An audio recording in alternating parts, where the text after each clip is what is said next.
ler Ruth, capítulo 1, versos de 1 ao fim, capítulo inteiro. Assim diz a palavra de Deus: nos dias em que julgavam os juízes, houve fome na terra, e um homem de Belém de Judá saiu a habitar na terra de Moabe com sua mulher e seus 2 filhos. Esse homem se chamava Elimeleque, e sua mulher Noemi. Os filhos se chamavam Malom e Quilion, efrateus de Belém de Judá. Vieram à terra de Moabe e ficaram ali. Morreu Elimeleque, marido de Noemi, e ficou com ela, com seus 2 filhos, os quais casaram com mulheres moabitas. Era o nome de uma órfã e o nome de outra Ruth, e ficaram ali quase 10 anos. Morreram também ambos, Malom e Quilion, ficando assim a mulher desamparada de seus 2 filhos e de seu marido. Então se dispôs ela com as suas noras e voltou à terra de Moabe, porquanto nesta ouviu que o Senhor se lembrava do seu povo, dando-lhe pão. Saiu, pois, ela com as suas noras do lugar onde estivera, e indo elas caminhando de volta para a terra de Judá, disse-lhes Noemi, ide, voltai cada um à casa da sua mãe, e o Senhor use convosco em benevolência, como vós usastes com os que morreram e comigo. O Senhor vos dê que sejais felizes, cada uma em casa de seu marido. E beijou-as. Elas, porém, chorando em alta voz, lhe disseram: não, iremos contigo ao teu povo. Porém Noemi disse: voltai, minhas filhas, por que iríeis comigo? Tenho eu ainda no ventre filhos para que vos sejam por maridos? Tornai, filhas minhas, ide-vos embora, porque sou velha demais para ter marido. Ainda quando eu dissesse: tenho esperança, ou ainda que esta noite tivesse marido e houvesse filhos, esperá-los-ieis até que viessem a ser grandes? Abster-vos-ieis de tomardes marido? Não, filhas minhas, porque vossa causa a mim me amarga, o ter o Senhor descarregado contra mim a sua mão. Então, de novo choraram em alta voz. Orfa, com um beijo, se despediu de sua sogra, porém Ruth se apegou a ela. Até aqui. Amém? Nós já fizemos uma introdução na semana passada de Ruth, e nós iniciamos o versículo 1. E no versículo 1 a gente falou rapidamente sobre o versículo: nos dias em que julgavam os juízes, houve fome na terra, e o homem de Belém de Judá saiu a habitar na terra de Moabe com a sua mulher e seus 2 filhos. Nós não temos uma data específica de onde foi, quando foi escrito o livro de Ruth, mas ele foi escrito desde o período dos Juízes 1:1 até 1 Samuel 10, porque fala no tempo em que julgavam os juízes. Os juízes eles começaram após a morte de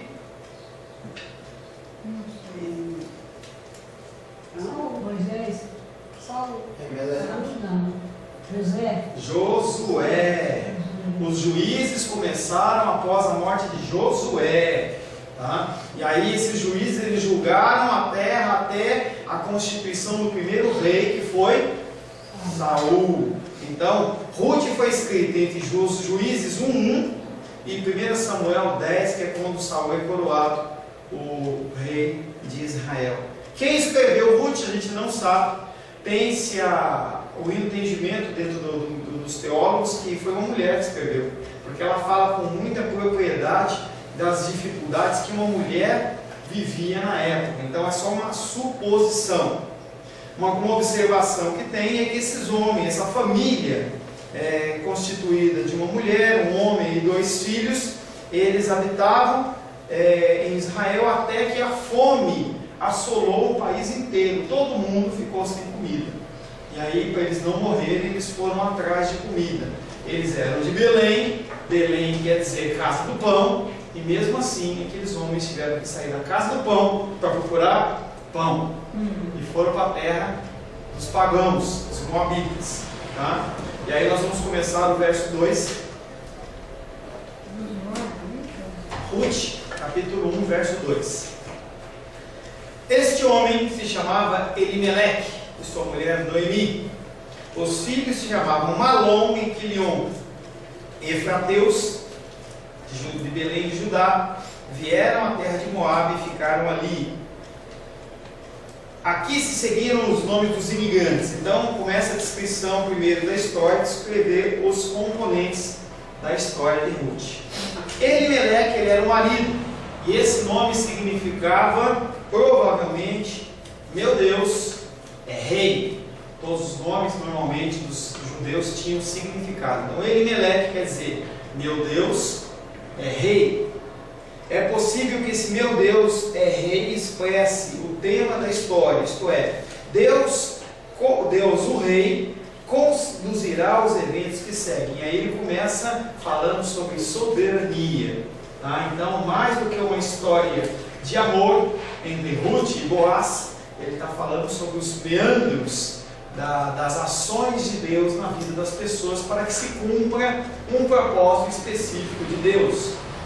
Então, meu Deus é rei, ele conduz os eventos que se seguem. Tudo que acontece, acontece segundo a vontade de Deus.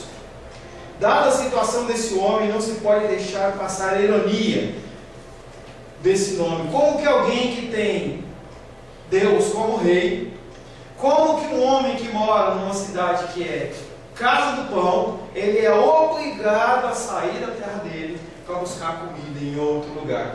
E aí as perguntas que a gente pode fazer é: onde está Deus em tudo isso? Onde está Deus em tudo isso? O nome da esposa Noemi significa ser agradável, ser linda. E aí você já vai entender lá na frente quando perguntam: você é Noemi? Ela fala assim: não sou Noemi, eu sou Mara. Porque ela não está mais com um semblante alegre, não está mais com um semblante agradável, ela está amarga. Lá na frente a gente vai ver que morre mas o marido e morre os filhos, tá? Então, por enquanto, ela está como agradável e linda. O sentido dos nomes dos seus filhos, Malom e Quilion, não tem sentido, as pessoas não conseguiram definir. A estada deles em Moabe é uma duração indefinida. Fala que eles foram à terra de Moabe e ficaram ali. Eles não tinha uma previsão de eles voltarem para Israel. Com Jacó, eles encontraram comida preciosa em terra estranha. Mas quanto tempo eles voltariam para sua terra natal não se sabe. É uma coisa que já havia acontecido com Jacó, quando houve falta de alimento lá na região onde ele morava, e ele foi obrigado a ir lá para o Egito.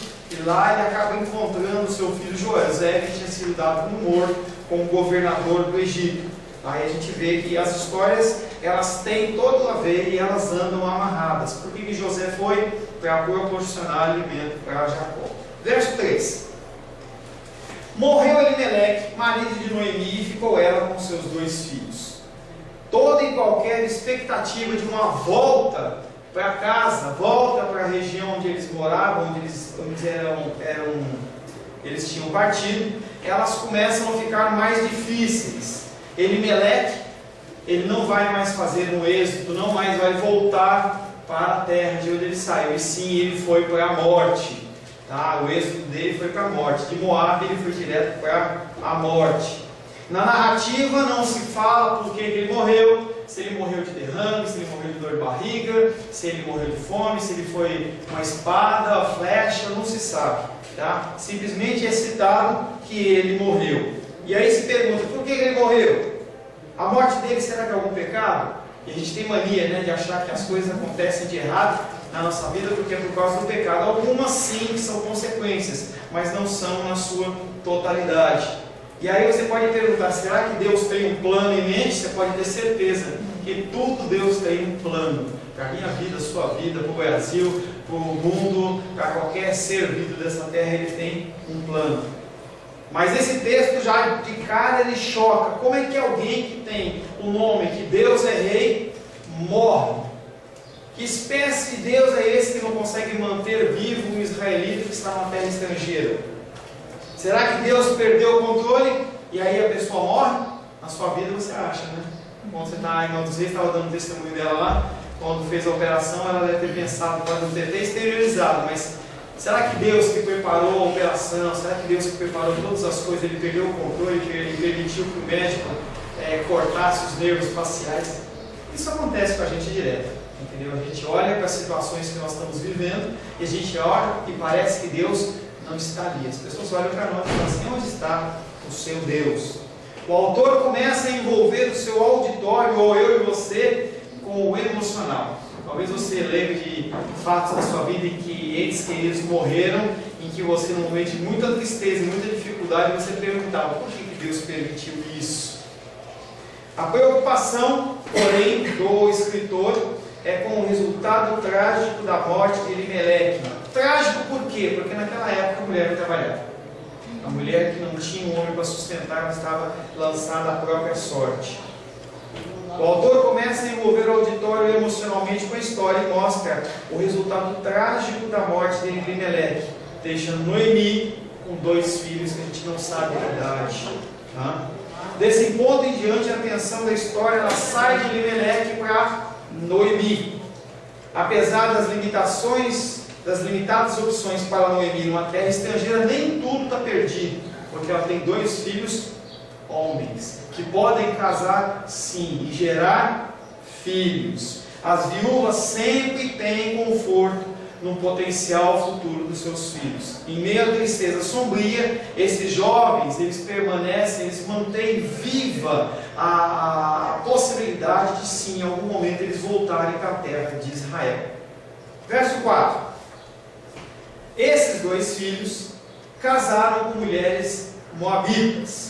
O nome de uma era Orfa e o nome da outra Ruth. E ali ficaram quase 10 anos. Então aquele povo não ficou pouco tempo na terra de Moabe. A fome durou muito tempo. Uma mudança inesperada para a melhor da esperança. Eu fico imaginando Noemi ali, olhando para os filhos dela, casados. Podem ter sido com mulheres moabitas, mas havia a possibilidade da continuidade da geração, da família. Os 2 filhos tomaram para si esposas moabitas. Casamentos eram ocasiões muito alegres nos tempos bíblicos, como são hoje. Trazem a expectativa de crianças à linhagem familiar. Nós, quando nós temos os nossos filhos, a gente cria ele para a gente e a gente não quer que ele vá embora. Mas quando ele casa e os netos vêm, é uma alegria a gente poder ter que estar compartilhando a vida com os netos. Eu vejo lá o irmão Cláudio lá na casa dele, lá, aquele monte de neto correndo de um lado para o outro, entendeu? Apesar da zoeira que é uma alegria, né, irmão Cláudio? Você vê as crianças, tudo fruto que acabou vindo de você, aquelas crianças todas ali. Tá? Não era diferente com Noemi. Novamente, o narrador omite todos os detalhes de como eles se conheceram, como se casaram, não era o foco desse livro.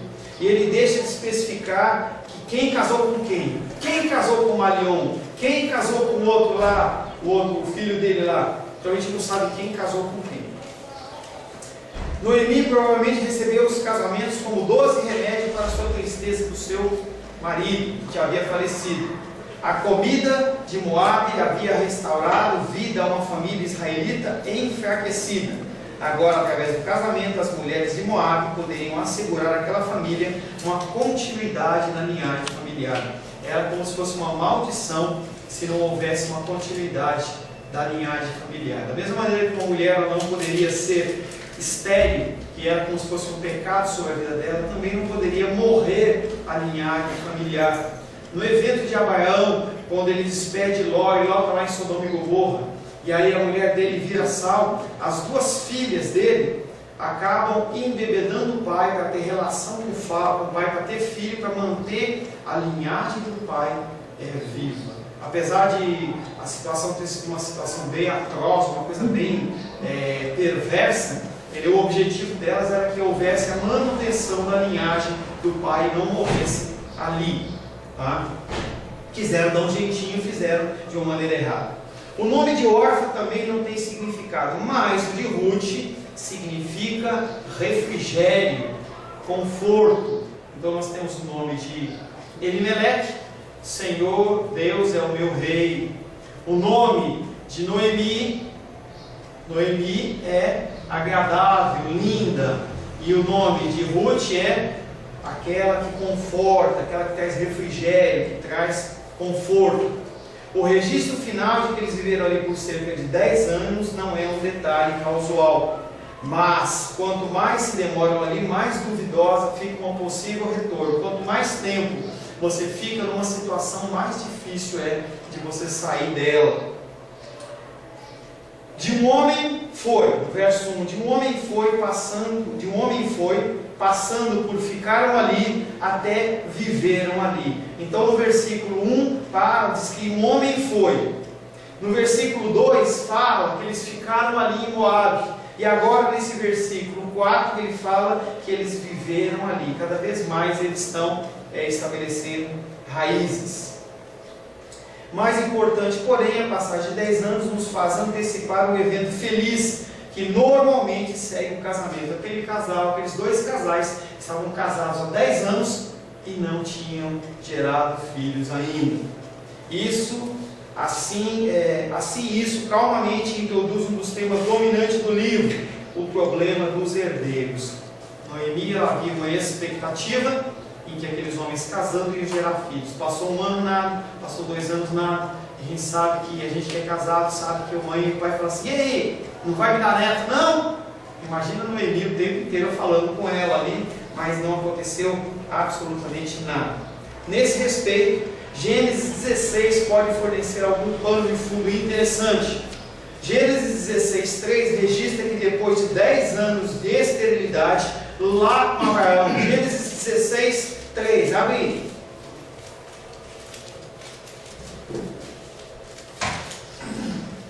Gênesis capítulo 16, verso 3. O que acontece com Sarai depois de 10 anos de esterilidade? Alguém pode ler? Então Sarai, mulher de Abrão, tomou Agar, egípcia, sua serva, e deu-lhe por mulher de Abrão, seu marido, depois de ter habitado por 10 anos na terra de Canaã. Então esses 10 anos aí não é uma coisa, não é um fato que acontece, que está aparecendo lá em Ruth, por acaso. Lá em Abraão, a mulher, a Sarai, que não era Sara ainda, ela espera 10 anos aquela promessa de Deus, em que ela iria conceber o Isaac. E aí quando passa 10 anos, ela perde a paciência e entrega a sua serva. Nesse contexto aqui, que nós temos de Noemi, os 2 filhos estão casados 10 anos sem filhos. Se entendermos 10 anos como um período costumeiro dado a um casal para produzir filhos, pelo menos naquela época, antes de tomar medidas alternativas corretivas, então faz referência a 10 anos, leva a pensar se os casamentos providenciarão ou não. Noemi já começa a olhar para essa história e fala assim: não vai sair coelho dessa toca não, desse mato. Entendeu? Então 10 anos casados e não tem filhos. Tá? Para Noemi, o feliz consolo dos netos sobreviventes a partir de noras aparentemente estéreis ou inférteis roubarão dela a alegria e ela vai ter que fazer alguma coisa. Verso 5. Para piorar a situação, verso 5. Morreram também ambos, Malom e Quilion, ficando assim a mulher desamparada dos seus 2 filhos e do seu marido. Como no verso 3, uma tragédia inesperada acaba com as esperanças, agora numa medida dobrada. Não só um morreu, não só um filho morreu, mas todos os homens da família morreram. Pior expectativas, não havia notícia de filhos nascidos aos casais durante 10 anos. Pior ainda, os 2 homens, os únicos que sobravam, morreram. E não se fala também como morreram e por que morreram. Mas a situação é: aquela mulher, naquela situação, naquela terra estrangeira, ela estava casada, ela estava junto de 2 mulheres que eram de uma terra e ela não tinha nem manutenção, nem alguém que pudesse a sustentar e nem esperança de que a família dela fosse continuar. As mortes foram punição por se casarem com moabitas e não voltarem a Israel e não confiarem em Deus. Essa tragédia é feia e apenas as dores de parto de algum lindo triunfo de Deus. Será que Deus fez isso só para se divertir, só para se alegrar? Tem muita gente que quando vê situações difíceis na vida, ela olha para Deus e fala assim: Deus, ele se agrada. Tem uma pessoa que é aluna minha que ela fala assim: olha, eu acho que Deus ele é meio mórbido, ou ele tem um sentimento assim meio de solidão, porque acontece uma série de coisas e parece que ele se agrada. E quando a gente lê, por exemplo, Isaías 53, em que Deus ele se agrada de ter morrido Cristo, parece que realmente Deus ele tem um prazer mórbido no sofrimento do homem. Se você tiver esse tipo de pensamento, a sua vida vira um inferno, porque parece que você vive o tempo inteiro contendendo contra o Criador. Por que Deus não me livra? Por que Deus não tira esse alívio, essa dor, essa dificuldade? É para cumprir um propósito. Mas por quê?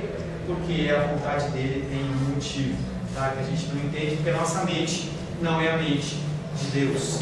Nossos pensamentos não são os pensamentos de Deus. Seja qual for o caso, no final das contas, a família infeliz de Elimeleque agora está sem a sua segunda e terceira gerações. E, ironicamente, Moabe, o provedor da semente, da comida para a sobrevivência, quando Belém estava infecunda, não havia pão em Belém, prova ser a cena da infecundidade humana. Então aquelas duas famílias poderiam ter gerado os filhos, mas não geraram. Sem nenhuma semente para levar em frente a linhagem familiar, a família de Elimeleque está à beira da extinção. Não há mais continuidade, não há mais possibilidade de continuidade. Em Israel não havia tragédia maior do que uma família deixar de existir. Havia tanta preocupação em relação a isso, que quando se houve a distribuição da terra por Josué, se você era de Judá, você não poderia casar com uma outra tribo, porque se casa tem que levar um dote, que seria um pedaço de terra. E se as pessoas elas começassem a ter um casamento intertribal, o que ia acontecer é que poderia haver um momento em que uma tribo deixaria de existir, ou uma terra deixaria de existir. Então, em vez de se manter aquela disposição de Deus, a Glendinha casa, então ela leva uma parte do dote dela para uma outra família. Aí o outro casa, vai levando, chega uma hora que aquela tribo deixa de existir. Era uma maldição. Eles não aceitaram aquilo como uma coisa abençoada. Porém, Deus é bem conhecido por transformar a tragédia em triunfo. Sim ou não? Deus ele transforma aquilo que parece que é errado em certo. Ele transforma uma terra que era sem forma e vazia em linda, maravilhosa e habitável. Quando a gente vê as cenas do planeta Terra em detrimento dos outros planetas, você olha assim de longe, aquele planeta lindo, parece que ele brilha, é um planeta azul maravilhoso, aquelas cenas que a gente vê dos satélites. Você olha alguns planetas como a Lua, mortinho, sem vida. Olha o planeta Sol, você olha mortinho, sem vida. As pessoas elas estão procurando água lá em Marte, dizem até que acharam, entendeu? Mas quando a gente olha essa abundância, essa maravilha de tons e cores, a gente vê que realmente Deus ele deu um capricho nesse planeta Terra para a gente morar, né? Poderia ser todo cinza e você nunca ia saber, mas ele faz uma cor de uma cor, faz um vermelhinho para a Lurdinha ter o carro dela na cor vermelha, porque ela gosta de vermelho, o vestidinho vermelhinho da dos reis, o laranjinha da Glenda, e essas cores elas realmente são expressões do amor de Deus por nós. Afinal de contas, as surras e aprisionamento de José acabaram conservando a família que a fome assolava. Você olha para o estado de José e fala assim, como Deus foi mal. Mas aí quando você vê o quadro geral, você fala que todo o sofrimento de José teve uma finalidade que foi dar a continuidade da família e até encontrar nos dias de hoje aqueles que são os filhos de Abraão por parte de Cristo. Se ele não tivesse sofrido, a gente não estava aqui. Seríamos um povo totalmente separado. Também fazer tijolos sem palha, sempre naquele contexto de Êxodo. Fazer tijolos sem palha não foi brincadeira, mas moveu a compaixão de Deus para salvar Israel da escravidão. Como a gente lê Êxodo capítulo 1, 2 e 3. O que poderia ser que Deus tem preparado para essa família? Já morreu o marido, já morreu um filho, já morreu outro filho, estão numa terra estrangeira, o que Deus tem preparado? Como no verso 3, o narrador realça o resultado cruel dos filhos perdidos. A mulher ficou destituída dos seus filhos como do seu marido. Não foi só que uma família de 4 de repente passou para uma família, para uma pessoa só, mas que a sobrevivente não tem mais nenhum tipo de identidade. O marido dela, que era a referência dela, não existe mais. A Noemi, esposa de Elimeleque, ela é a esposa viúva. O verbo desamparada realça o tamanho da perda trágica de Noemi. A perda de Noemi ela é total e a sua sorte ela é realmente amarga. Por isso que ela mudou o nome dela de Noemi para Mara. Como viúva, falta-lhe o suprovimento, falta-lhe a proteção de um marido da antiga sociedade dominada pelo elemento masculino. Hoje já é complicado. Naquela época era muito mais complicado ainda. A mulher não poderia empreender, não poderia trabalhar. Se ela estivesse sozinha, as pessoas vinham e roubavam, não havia quem a protegesse. Além disso, a sua idade e pobreza lhe vedam efetivamente 3 opções normalmente abertas a uma viúva. Uma viúva naquele tempo tinha 3 opções. À vista da passagem do tempo que a história sugere, seus pais podem ter morrido. Ela, como viúva, provavelmente não tinha como voltar para casa para morar mais com os seus pais. Um novo casamento era possível? Sim, porque havia uma lei que chamava Levirato, que está lá em Deuteronômio, capítulo 25, de 5 a 10, que nós não vamos ler, que basicamente era: eu sou casado com Rosângela. A Rosângela, ela tem uma irmã, e a irmã dela é casada. Se o marido dela morrer e ela não tiver para onde retornar, era obrigação minha tomá-la como mulher na minha casa para sustentá-la. Era uma lei que havia em Israel. Então ela poderia fazer isso, mas ela já era velha.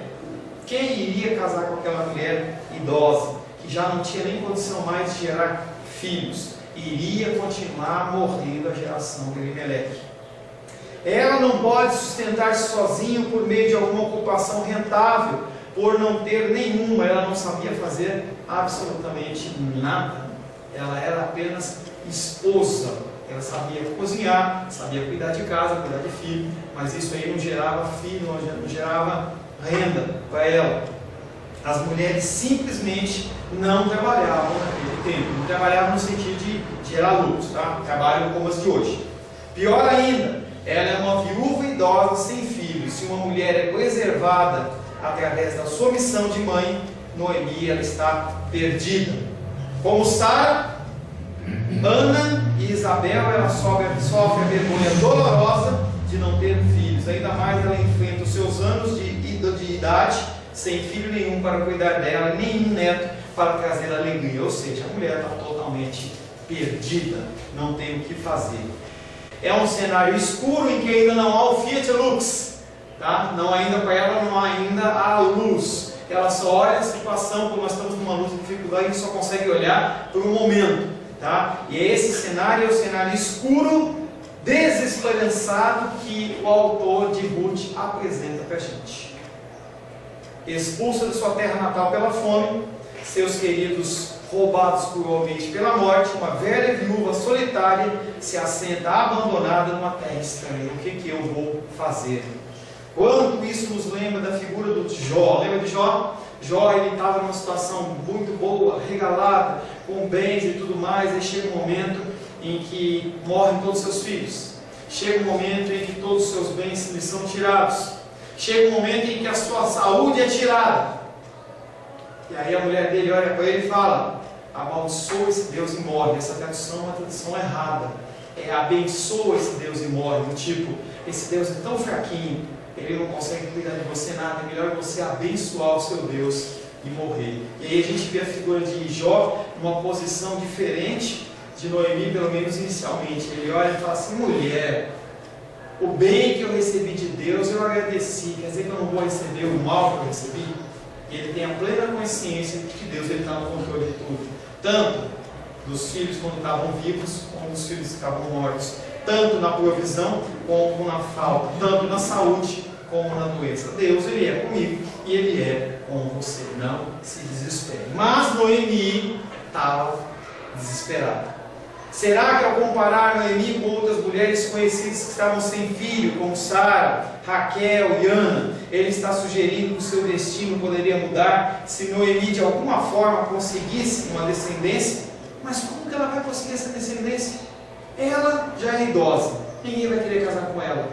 As mulheres que estão com ela são de uma terra estrangeira, dificuldade para casar com israelita. Os israelitas desse provavelmente não vão querer casar. Aonde que ela vai arranjar essa descendência? Se isso ocorrer, só pode ocorrer de uma forma. De forma humana, impossível. E aí entra o elemento sobrenatural, o elemento divino, que é a ideia, que é o foco, que é o que quer levar você a entender que Deus ele é soberano, independente da situação que você passa, independente da situação que você vive. Deus, ele, quando o homem faz a parte dele e há algo sobrenatural para acontecer, ele é o que faz.